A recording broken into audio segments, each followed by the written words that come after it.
Un génie sort de sa lampe et ne vous donne droit qu'à un seul vœu.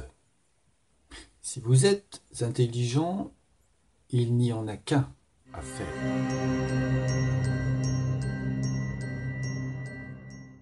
Reste ici, à ma disposition, pour satisfaire tous les vœux que je ferai ensuite. Ainsi en va-t-il des gilets jaunes qui doivent avant tout demander le RISCAR, référendum d'initiative citoyenne constituant abrogatoire révocatoire législatif. Du moins est-ce ce que certains prétendent, mais est-ce si simple? C'est ce que nous allons voir ensemble. Et pour ce faire, eh bien, examinons précisément ce qu'il va se passer si par un hasard extraordinaire ce RISCAR est obtenu. Premier bémol, c'est vrai que le revenu d'initiative citoyenne n'est pas un moyen d'obtenir tout ce que l'on souhaite, mais tout ce que la majorité décidera. Bon, c'est déjà pas mal, quand même. Vous voyez, une proposition comme les parlementaires payés au salaire médian a plus de chances de passer ainsi que si seuls les parlementaires en décident. Le R de Karl signifie révocatoire. Si 700 000, mettons, citoyens signent une pétition demandant la révocation du président, un référendum doit être organisé pour poser la question donc de sa révocation. Là, actuellement, il est certain que la révocation va passer, suite à quoi nous allons organiser donc des élections présidentielles. Et là, on pourrait penser que la personne fraîchement élue ne va pas être révoquée aussi sec, puisqu'elle a été élue. Oui, mais c'est oublier que, vu le nombre de candidats, de sensibilités politiques différentes, on est généralement élu avec bien moins de 50% de partisans réels, et qu'il y a peu de chances qu'existe même un candidat auquel plus de la moitié des citoyens n'en préfèrent pas un autre. Donc, selon toute vraisemblance, la révocation sera tout le temps décidée. De sorte que ce système est instable. Aucun élu ne restera plus de quelques jours, enfin bon, le temps d'organiser la nouvelle votation. Il semble donc que si l'on se contente de mettre en place le RISCAR, ça ne fonctionne pas. D'autant que je n'ai pris là que l'exemple du président de la République, mais c'est pareil avec tous les élus, maires, députés, enfin vous imaginez un peu le bordel. Mais rassurez-vous, il y a une solution que vous pourrez donc opposer à tous ceux qui vont critiquer le RISCAR avec le constat que je viens de faire. Déjà, notre expérience de pensée met en évidence le fait que nos représentants ne nous représentent pas trop, puisque ce n'est même pas la moitié d'entre nous. Et puis, attendez, mais surtout, si avec ce référendum, on décide directement de ce que l'on veut, est-ce qu'on a toujours besoin d'un maître ? Parce qu'actuellement, les élus, c'est bien eux qui décident donc des lois, des règlements. Là, ce serait nous. Donc, je propose un référendum à passer tout de suite, supprimer la représentation, puisqu'ils ne serviront plus à rien. On fera d'ailleurs un peu des économies au passage, encore mieux même que le salaire médian. La seule chose dont on aura besoin, c'est d'un pouvoir exécutif, de gens qui vont faire appliquer nos lois. Mais ça, ce seraient des fonctionnaires que l'on pourra d'ailleurs surveiller et sanctionner s'ils ne font pas bien leur travail. Parce que oui, ce qu'on appelle parfois l'exécutif, dans la novlangue, le gouvernement, ce n'est pas vraiment l'exécutif, puisque c'est aussi un pouvoir législatif, puisqu'il édicte plein de règlements, les ordonnances, les décrets, et même les lois d'ailleurs, qu'il doit certes soumettre au Parlement, mais comme il y a normalement la majorité, ce n'est là que pure formalité. Sans compter qu'il nomme les juges, les hauts fonctionnaires. Bref, terminons la révolution. Supprimons ce qu'il reste de la royauté. Instituons la démocratie. La vraie. Mais est-ce si simple ? Parce qu'attendez, si on gère le pays uniquement à coup de référendum d'initiative citoyenne, des initiatives citoyennes, il va y en avoir un paquet, probablement des milliers par jour. Certes, avant de passer au vote, elles devront recueillir, mettons, 700 000 signatures.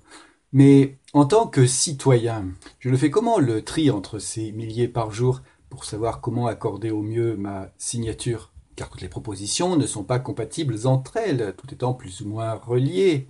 N'ayant pas forcément le temps de tout analyser, est-ce que je ne vais pas passer à côté de certaines plus intéressantes que d'autres ? Et du coup, celles qui vont effectivement dépasser le nombre requis de signatures vont-elles être les meilleures ? C'est loin d'être évident parce que, déjà, comment la publicité pour chacune peut-elle être équitable? L'auteur de la proposition va bien entendu en faire la promotion autour de lui, surtout s'il y a un intérêt. Ce système n'avantage-t-il pas ceux qui ont un réseau social plus étendu? Et puis surtout, les plus riches qui auront les moyens de payer, oui, par exemple, des publications sponsorisées. Une initiative soutenue par un puissant lobby est clairement avantagée. Bref, est-ce que ce ne sera pas toujours les plus riches qui gouverneront en manipulant les autres? Ce système aussi n'avantage-t-il pas les initiatives les plus démagogiques, les plus putaclic, comme on dit, qui ne sont pas forcément les meilleures? Il suffit de voir ce qui se répand facilement sur certains réseaux sociaux et ce qui, au contraire d'ailleurs, ne se répand pas. Et les gens qui vont voter pour une proposition, vu le nombre de propositions qu'ils auront à traiter et la vie qu'ils auront à côté, auront-ils disposé de suffisamment de temps pour bien réfléchir à toutes les conséquences, aux meilleures alternatives, à toutes les incompatibilités? Et lorsque des compétences sont nécessaires pour une question, les auront-ils? Parce que pour prendre une bonne décision, qui résolve bien nos problèmes, il faut réfléchir un minimum. C'est un vrai travail.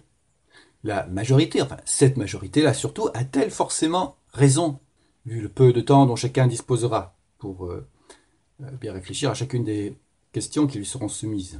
De plus, la rationalité est-elle suffisamment partagée aujourd'hui? Certains biais ne vont-ils pas l'emporter sur la raison, quand on voit la rapidité avec laquelle les gens prennent parti sur la base d'informations qu'ils n'ont pas pris soin de vérifier? Souvent fausses, en fait. Quand on constate l'étendue de la pareidolie mentale, cette tendance humaine à désigner des coupables au problème plutôt qu'un déterminisme plus systémique, n'y a-t-il pas là un danger, non seulement d'inefficacité, mais pas que? Surtout si après neutralisation des premiers coupables désignés, qui ne vont peut-être pas se laisser faire d'ailleurs, on soit conduit à en trouver de nouveaux, puisque ça ne va pas fonctionner, et ainsi de suite. Et ce n'est pas le tout, enfin, de voter pour plein de propositions de loi. Il serait bon qu'il y ait une certaine cohérence entre elles. Et ça, c'est plutôt à l'avantage d'un gouvernement qui a une ligne, une réflexion, qui peut en avoir une, lui. Bon, rien n'est parfait, et c'est vrai que la situation actuelle donc d'un gouvernement autoritaire, c'est pas le top non plus. Elle présente plein de dangers également, nous sommes d'accord. Donc oui, il faut faire quelque chose, oui, il faut du changement. Mais si on trouve un truc plus sûr, plus efficace, plus convaincant, c'est mieux. Nous venons de voir que la gestion d'un pays, c'est un vrai travail. Ça prend du temps. Il n'est juste pas possible, d'ailleurs matériellement, que ce travail soit effectué par tout le monde en parallèle, car sinon on ne ferait plus rien d'autre. Et on n'aurait rien à manger d'ailleurs, parce qu'il faut bien qu'il y en ait qui bossent. Bref. Et d'ailleurs, ça ne sert à rien qu'un million de personnes réfléchissent à une même chose en parallèle pour aboutir aux mêmes conclusions. Une seule suffirait. Bon. S'il y en a plus d'une seule, c'est mieux quand même, parce qu'à plusieurs, on pense à plus de choses, mais pas besoin de tout le monde non plus. Mais d'un autre côté, qu'est-ce qui nous garantit qu'un gouvernement restreint prenne les meilleures décisions? Et en particulier, n'aura-t-il pas tendance à s'avantager, à avantager ses amis, et à s'accrocher au pouvoir aussi, du coup? N'est-ce pas d'ailleurs là un constat que l'on peut faire à travers des siècles d'histoire? Une idée serait que son activité décisionnaire soit parfaitement transparente et que n'importe quel citoyen puisse dénoncer une décision qui serait incorrecte, voire puisse imposer tout choix qui serait meilleur. Sauf que on fait comment pour savoir ce qui est meilleur, incorrect? Si on dispose d'un critère qui permette de répondre positivement à cette question, ça marche. Et sinon, c'est l'avis des uns contre celui des autres. Un tel critère serait très intéressant aussi pour tout un tas de raisons.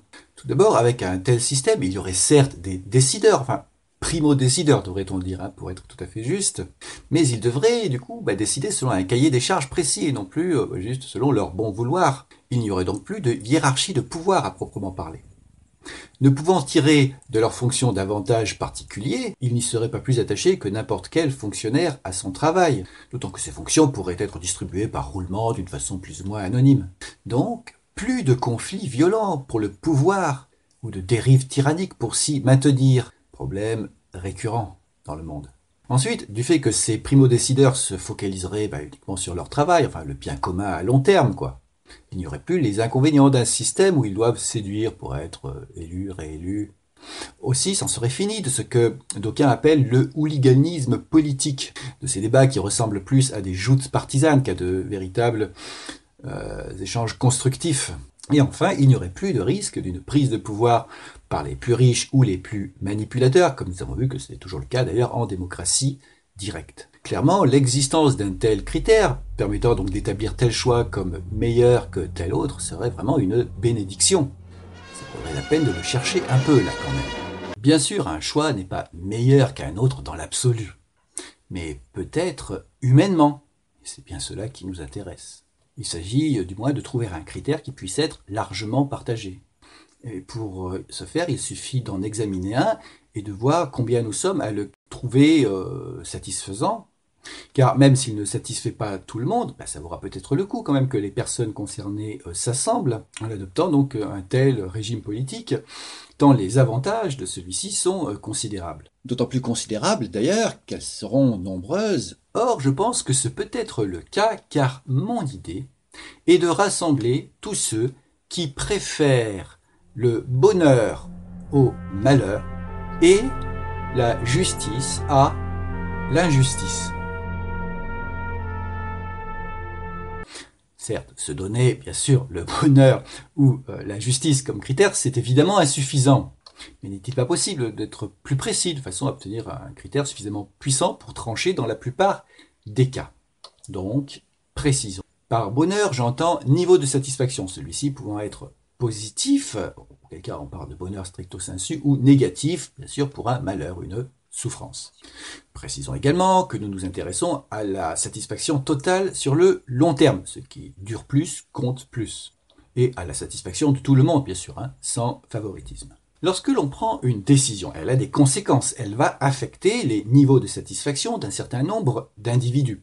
Pour choisir entre deux options, pour déterminer quelle est la meilleure, nous allons comparer les plus faibles niveaux de satisfaction induits pour lesquels il y a une différence entre les deux options et retenir bien sûr celle pour laquelle il est le plus élevé.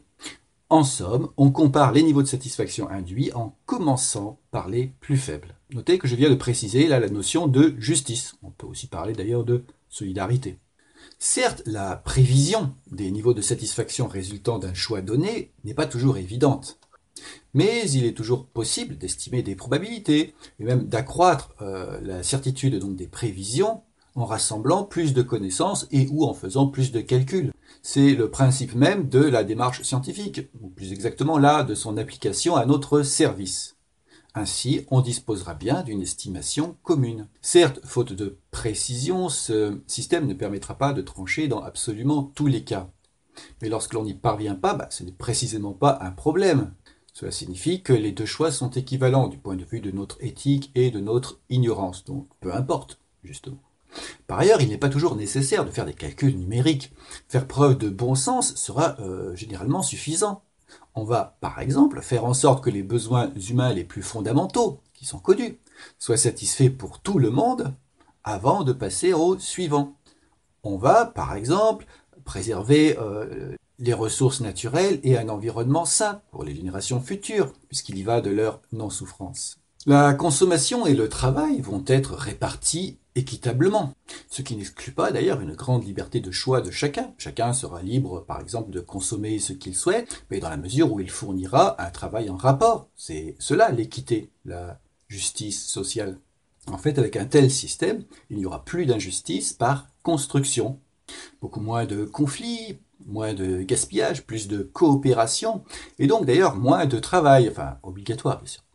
Je suppose que vous voyez qu'il y aurait là un réel changement, que ce ne serait pas comme en Suisse où ils ont refusé par référendum d'initiative citoyenne d'instituer un revenu maximal égal à 12 fois le revenu le plus faible au sein d'une même entreprise. La première question que chacun devrait se poser à ce stade est: cette éthique me convient-elle? Du moins suffisamment pour que je souhaite intégrer une société où elle serait utilisée pour les délibérations collectives, compte tenu des immenses avantages qu'une telle société présenterait. Car alors, si nous sommes suffisamment nombreux,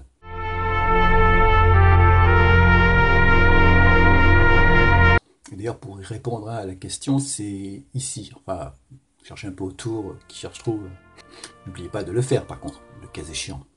Ce système politique, basé sur un critère universel, utilitariste solidaire, où il n'y aurait plus de pouvoir de domination, fut-il celui d'ailleurs d'une majorité, s'appelle une eucratie. Et ce n'est pas une utopie au sens de beaux rêves démagogiques, parce que chacun peut comprendre par lui-même pourquoi ça a toutes les chances de bien fonctionner, même avec des êtres humains semblables à ceux d'aujourd'hui, puisqu'il s'agit juste de nouvelles règles de fonctionnement, sans privation, bien au contraire. Point d'optimisme naïf donc ici. Et je vous invite à vérifier les descriptions plus précises qui ont été faites de ce système, voire à y contribuer. C'est seulement en ce sens d'une société intentionnelle et raisonnée que l'on peut parler d'une utopie. D'une utopie d'autant plus réaliste là que sa mise en œuvre serait grandement facilitée par les nouvelles technologies de l'information, qui pourraient être utilisées non seulement comme outil d'aide à la prise de décision, mais aussi comme moyen pour la transparence et la communication en général. Donc je résume. En eucratie, chacun peut faire des propositions d'initiative citoyenne, donc, mais aussi simplement signaler des problèmes sans devoir forcément trouver de solution lui-même. Lorsqu'un nouveau problème est ainsi signalé, un jury citoyen est mis en place pour prendre évidemment la meilleure décision, lequel agit en toute transparence, chaque citoyen pouvant intervenir. Alors évidemment, vu le grand nombre de citoyens, il ne sera pas possible, de déranger le jury pour tout et n'importe quoi, mais il suffit de bien s'organiser. Par exemple, grâce à une page internet dédiée, chaque citoyen pourrait examiner si sa proposition n'a pas déjà été faite, et même s'assurer qu'elle est effectivement meilleure que toutes celles qui ont déjà été envisagées par le jury. Et il pourrait y avoir des modérateurs attachés à chaque jury éventuellement, qui vérifieraient la pertinence des interventions, et motiveraient aussi d'ailleurs leur éventuel refus de transmission. Tout cela étant transparent, je rappelle. Avec un recours possible aussi, si l'on s'estime incompris, et pourquoi pas, si nécessaire, des sanctions en cas d'abus, des deux côtés d'ailleurs. Clairement, le manque de démocratie ressenti serait comblé ici, bien mieux qu'avec un simple système de référendum. Alors évidemment, on va pas pouvoir mettre en place tout ça partout du jour au lendemain. Mais progressivement, oui. On a donc bien là un cap, une direction vers une démocratie optimale, qui serait en quelque sorte notre projet.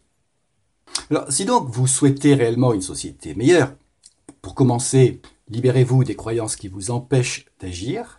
Et s'il vous prend l'envie de brandir une pancarte, faites en sorte qu'il soit écrit dessus « Eucratie ».